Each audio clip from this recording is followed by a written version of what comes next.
రాష్ట్రాల ప్రజలు కలిసి ముందుకు వెళ్లాలని, రెండు రాష్ట్రాలు గొడవలు పెట్టుకుంటే నీళ్లు రావు, సమస్యలు కూడా పరిష్కారం కావు, అభివృద్ధి కూడా జరగదు అన్నారు ఏపీ సీఎం చంద్రబాబు. ప్రస్తుతం ఎన్టీఆర్ భవన్ లో ఆయన మాట్లాడుతున్నారు. లైవ్ చూస్తున్నారు. అధికారం ఉన్నా ప్రతిపక్షంలో ఉన్నా ఎప్పుడూ ప్రజాపక్షంలోనే మనం ఉంటాం. ఈరోజు ఎన్టీఆర్ రామారావు ఎన్టీఆర్ ట్రస్ట్ బిల్డింగ్ ఇది. మీరు పక్కన చూస్తే బ్లడ్ బ్యాంక్ ఉంది. భువనేశ్వరి గారి నాయకత్వంలో స్కూల్స్ పెట్టాం.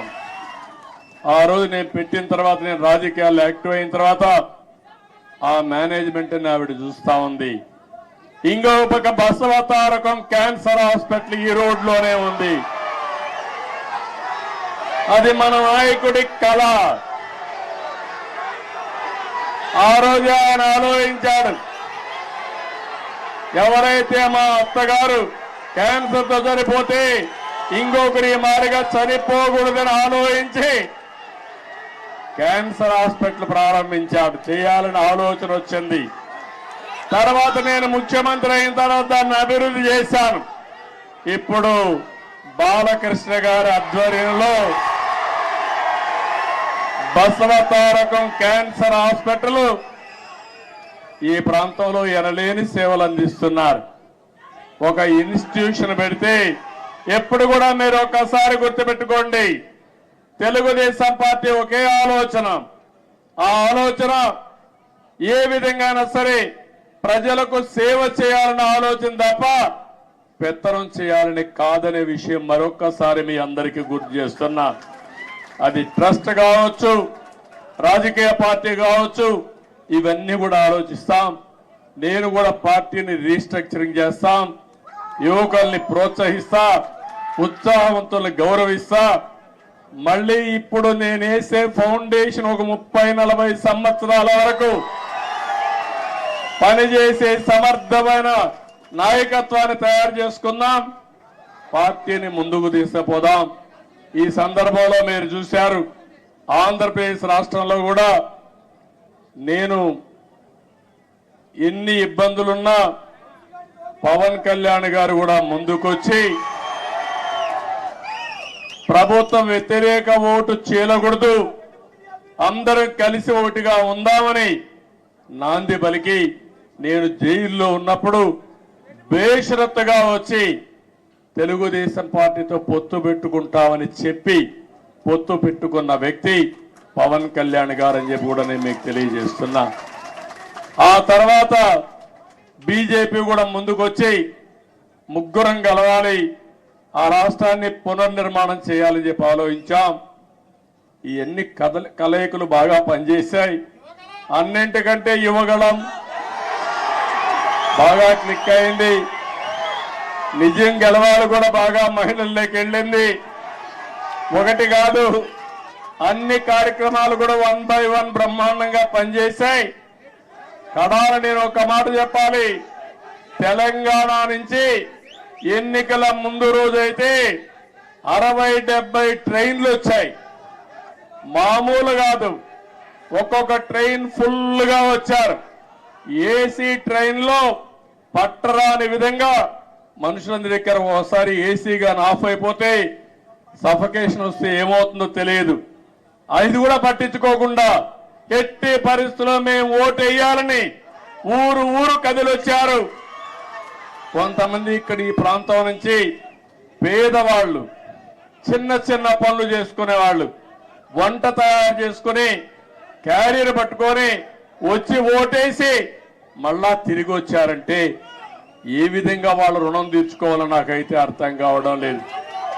చాలా మంది ఎన్ఆర్ఐలు అమెరికా నుంచి, ఆస్ట్రేలియా నుంచి, ఆఫ్రికా నుంచి, వివిధ దేశాల నుంచి లక్షల రూపాయలు ఖర్చు పెట్టుకుని ఒక ఓటేసిపోయారంటే, కొన్ని నెలలు ఇక్కడే ఉండి గ్రామాల్లో తిరిగి పనిచేశారంటే వాళ్ళందరి రుణం తీర్చుకోవాల్సిన అవసరం ఉంది. అందరి కలయిక, అందరం కలిసి పనిచేయడమే. మొన్న రాష్ట్ర ఎన్నికల్లో ఒక సునామీ వచ్చింది. ఈ సునామీ మా తమ్ముళ్ళు చెప్పినట్టు సైకోనే కాదు, అక్కడ భూతం ఉంది. నేను ఎవరిని రమ్మని అడిగితే వాళ్ళు అంటున్నారు, మీరు బాగానే ఉంది, మీ మీద మాకు నమ్మకం ఉంది, మీకు ట్రాక్ రికార్డు ఉంది, కానీ మీ రాష్ట్రంలో ఒక భూతం ఉంది. ఒకవేళ వస్తే మళ్ళీ మీ ప్రజలు ఎప్పుడైనా ఆలోచిస్తే మళ్ళా ఆ భూతం ముందుకు వస్తే మేమేమవుతామని అడిగే పరిస్థితికి వస్తున్నారు. నేను చెప్పాను, ఆ భూతాన్ని పూర్తిగా భూస్థాపితం చేసే బాధ్యత తీసుకుంటాం. రాష్ట్ర ప్రయోజనాలే ధ్యేయంగా పనిచేస్తాం. ఆ రాష్ట్రంలో మీరు చూస్తే రాజకీయాల్లో అర్హత లేని వ్యక్తులు రాజకీయాల్లోకి వస్తే ఏం జరుగుతుందో దానికి నిదర్శనం మొన్న 5 సంవత్సరాలు.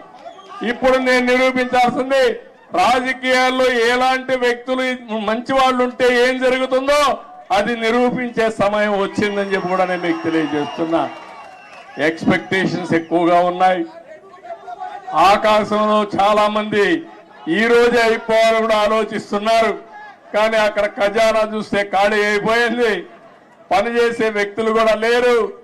అన్ని సమస్యల సుడిగుండంలో ఉన్నాం. పర్వాలేదు, భగవంతుడు ఎప్పుడు నాకు ఒక ధైర్యాన్ని ఇస్తాడు. ఎప్పుడు కూడా సంక్షోభంలో అవకాశాలు వెతుక్కోవడం నా నైజం. తప్పకుండా మళ్ళా అలాంటి అవకాశాలు ఎదుర్కొని ఎక్కడికక్కడ ముందుకు పోతాం. 95లో అదే జరిగింది. హైదరాబాద్ లో కూడా ఆ రోజు జీతాలు ఇవ్వలేకపోయా.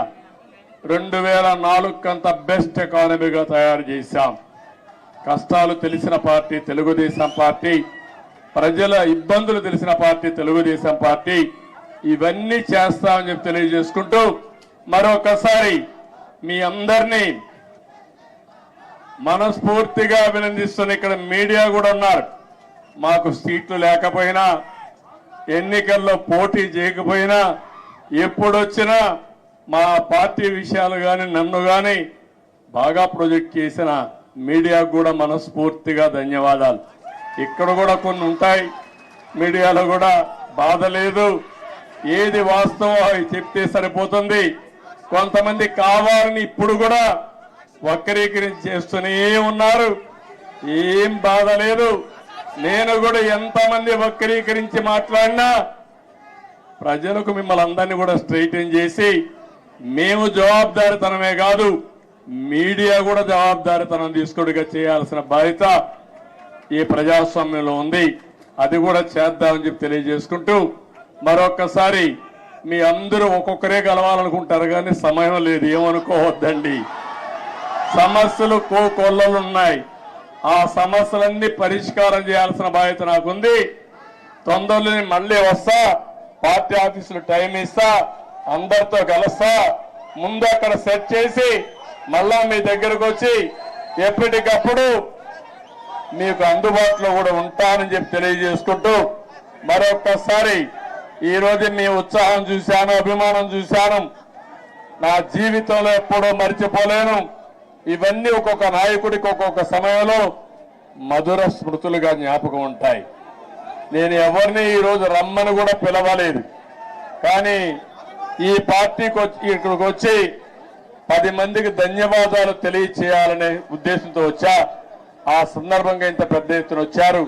మీ అందరికీ పేరు పేరున మనస్ఫూర్తిగా కూడా శిరస్సు వంచిన నమస్కారాలు తెలియజేసుకుంటూ మీకే కాకుండా తెలంగాణ మారుమూల ప్రాంతాల్లో ఉండే తెలుగుదేశం పార్టీ శ్రేయోభిలాషులందరికీ మనస్ఫూర్తిగా అభినందనలు, ధన్యవాదాలు తెలియజేసుకుంటూ అందరికీ నమస్కారాలు. జై హింద్, జై తెలుగుదేశం, జై తెలంగాణ. తెలుగుదేశం పార్టీ